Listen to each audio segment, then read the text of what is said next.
Let us go then, you and I, when the evening is spread out against the sky, like a patient etherized upon a table. Let us go through certain half-deserted streets, the muttering retreats of restless nights and one-night cheap hotels, the sawdust restaurants with oyster shells, streets that follow like a tedious argument of insidious intent, to lead us to an overwhelming question. Oh, do not ask, what is it? Let us go and make our visit. In the room the women come and go, talking of Michelangelo. The yellow fog that rubs its back upon the window panes, the yellow smoke that rubs its muzzle on the window panes, licked its tongue into the corners of the evening, lingered upon the pools that stand in drains, let fall upon its back the soot that falls from chimneys, slipped by the terrace, made a sudden leap, and seeing that it was a soft October night, curled once about the house and fell asleep. And indeed there will be time for the yellow smoke that slides along the street, rubbing its back upon the window panes. There will be time to prepare a face to meet the faces that you meet. There will be time to murder and create, and time for all the works and days of hands that lift and drop a question on your plate. Time for you and time for me, and time yet for 100 indecisions, and for 100 visions and revisions before the taking of a toast and tea. In the room the women come and go, talking of Michelangelo. And indeed there will be time to wonder, do I dare, and do I dare? Time to turn back and descend the stair, with a bald spot in the middle of my hair. They will say, how his hair is growing thin. My morning coat, my collar mounting firmly to the chin, my necktie rich and modest, but asserted with a simple pin. But they will say, how his arms and legs are thin. Do I dare disturb the universe? In a minute there is time for decisions and revisions which a minute will reverse. For I have known them all already, known them all, have known the evenings, mornings, afternoons. I have measured out my life with coffee spoons. I know the voices dying with a dying fall beneath the music from a farther room. So how should I presume? And I have known the eyes already, known them all. The eyes that fix you in a formulated phrase, and when I am formulated, sprawling on a pen, when I am penned and wriggling on the wall, then how should I begin to spit out all the butt-ends of my days and ways, and how should I presume? And I have known the arms already, known them all.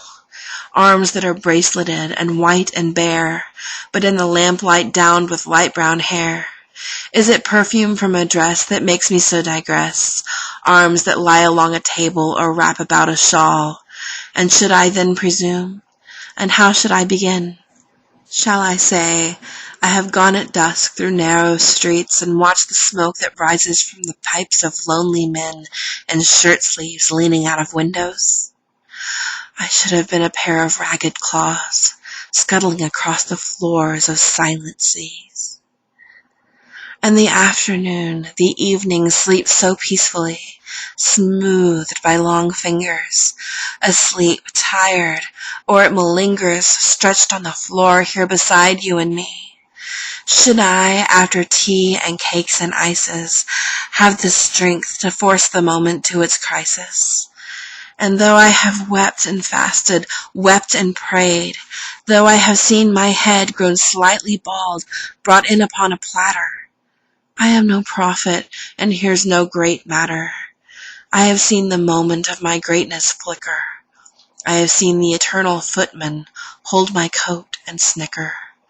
And in short, I was afraid.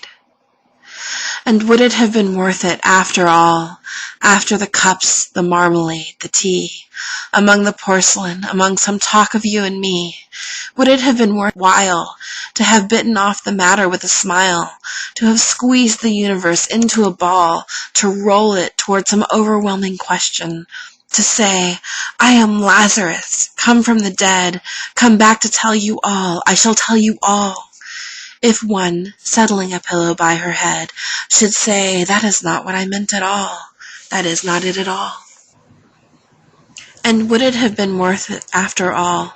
Would it have been worthwhile, after the sunsets and the dooryards and the sprinkled streets, after the novels, after the teacups, after the skirts that trail along the floor, and this and so much more?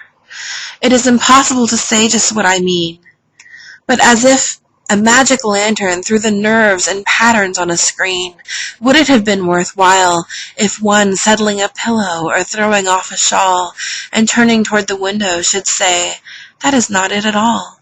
That is not what I meant at all." No, I am not Prince Hamlet, nor was meant to be.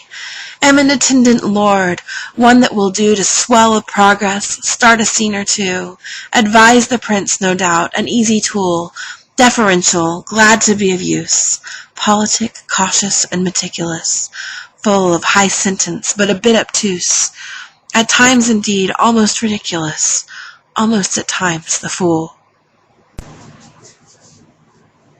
I grow old, I grow old. I shall wear the bottoms of my trousers rolled. Shall I part my hair behind? Do I dare to eat a peach?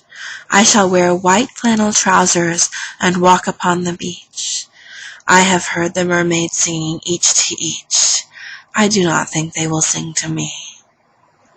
I have seen them riding seaward on the waves, combing the white hair of the waves blown back, when the wind blows the water white and black. We have lingered in the chambers of the sea, by sea-girls wreathed with seaweed red and brown, till human voices wake us and we drown.